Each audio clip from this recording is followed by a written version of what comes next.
164 games for Carlton, over 200 goals, 3-time premiership player. I want to go straight to the 1970 grand final, Adrian. It's just an iconic match in the history of the game. Carlton were 44 points down at halftime.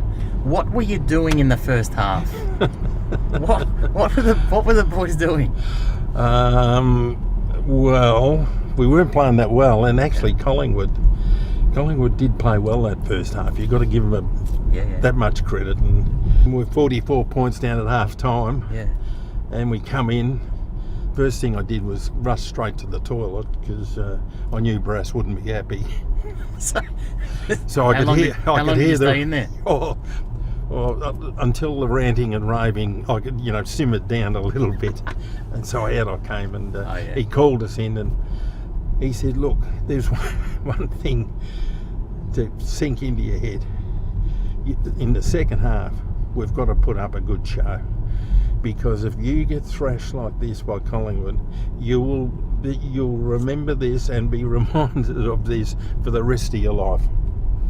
And he said the way for us to get back into it was to take risks. And this meant, he said, "Look, I just want you to play on at any time, anywhere, on the ground at any time, and to include handball in the play-on style of game." This is when it changed, I will ask. I want to pick you up on a point there, because yes, famously Barras said play on, and I grew up hearing the stories about Barras just said to handball. Your handball was in the second half. We're going to play on and we're going to handball. Well, take risks. Yeah, You've got to put that first. Okay.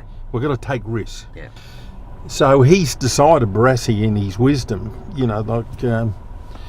this is our way back into the game. We're going to take risks, we're going to play on, we're going to handball. Yeah. Can I point something out to you, Adrian? Certainly, Sam. Because I went to you're a great historian, I went to the statistics. In the second half, in the grand final, you had no handballs, Adrian. me myself. Yes, you. So this... Well, I hate to spoil the myth of what happened in that second half, but what was going? I never did what the coach told me. I'm obsessed with the old days and the player profile that used to get filled out. If you could just go back in time to your playing days and answer these questions as if you were playing, and what you would have had to fill out at the time. Yep. Favourite food in the playing days? Well, it was the steak. Yeah, you had the steak. The whole carbs thing wasn't there yet, was it? It wasn't. No. Well, that's not at all, actually. Yeah. Steak and chips. Steak and chips and vegetables. It was, and actually, you used to. I can remember, my mum would make it, and you'd have it. The idea was to have it on Saturday morning. So Saturday morning before a game, you'd have steak and chips. Well, that's the idea. Yeah. That was the idea. Any salt tablets as well? No salt. What about back in the day? Favourite drink? What would you have said if you were filling out that program there? Well, I started the first one in the reserves when I was 17, and the first one that the swig it was handed to me. 3/4 time in the reserves in that year of 1964, and I've taken a swig of it. What's this? What was it? It was Royal Reserve Port. It was on a cold day. I said, because Basil Valamos, I think, gave it to me. Wow. And I said, what's this?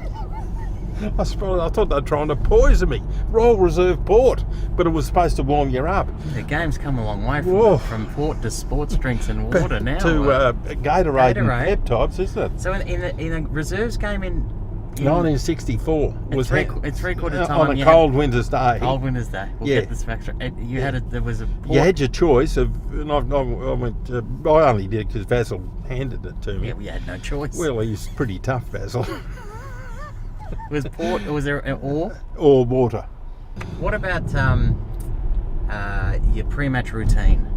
Used to like watching Happening 7 with Ross D. Wiley on the Saturday mornings. Bit of rock and roll. Oh yeah. Just to really, get the heart pumping, and a bit of dancing in front of the TV. Wow. Yeah. Just warm up. Yeah. That was my warm up, and a bit of Ross D. Wiley, a bit of Johnny Young.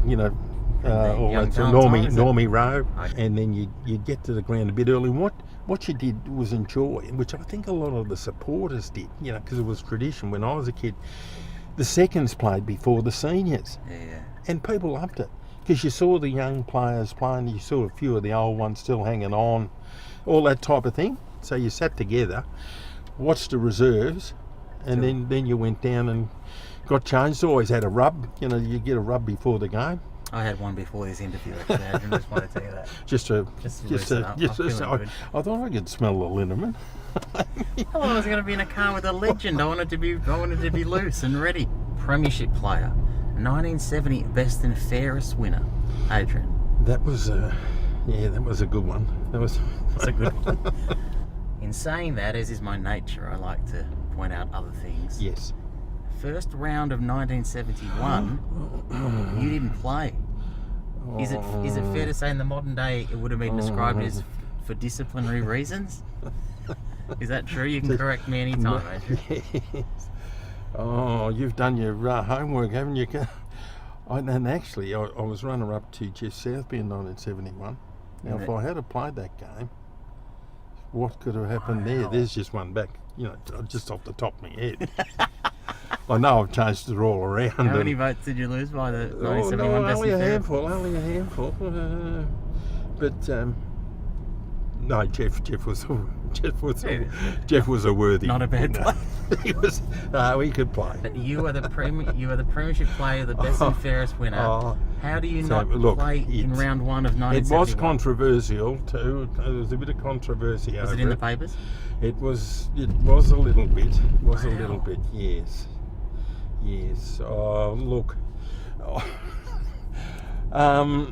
I didn't do what the coach says. You know, like that handball business. Sometimes I had one of these. Oh, look, I was a nice enough person and everything like that, but every now and again I didn't do what the coach said. So they can Google it if they want to. Let's leave it at that. What about that one? I don't want to turn this into 60 minutes, Adrian. Well, go and Google it if you want. I thought this was one of these nice family interviews too, Sam.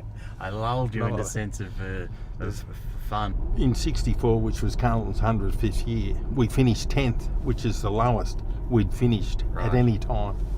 So, you know, Brass came the next year, and I mean, like, what was that like? He just changed the whole attitude of the club towards success. You know, stopped all the infighting. It was everyone got behind each other, and because it was the attitude of, if you took shortcuts or if you didn't go the whole way, you wouldn't play in premierships.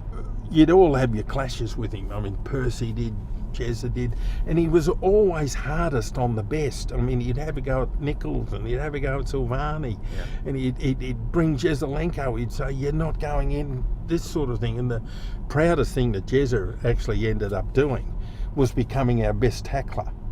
Right. You know, the magnificent Jesselenko with the high marks and everything. But he loved being the best tackler at the club under Barassi. So if your superstar is doing that, that must just be... It flows through. Yeah. Now, I recently found out on eBay, Adrian, that the 1968 Scanlon's footy card with your image on it was going for $20. You're kidding. Can you believe that? Seems about right. So there's one out there I haven't bought.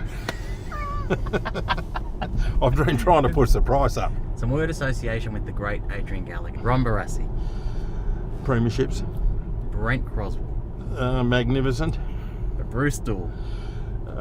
Even more magnificent. Percy Jones. Stutter.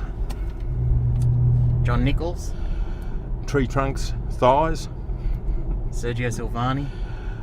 Great protector. And I want to say this as a group: Nichols, Silvani, Gallagher. Was the first ruck for 10 years. Not a bad lineup there, Sam. Not a bad lineup, mate.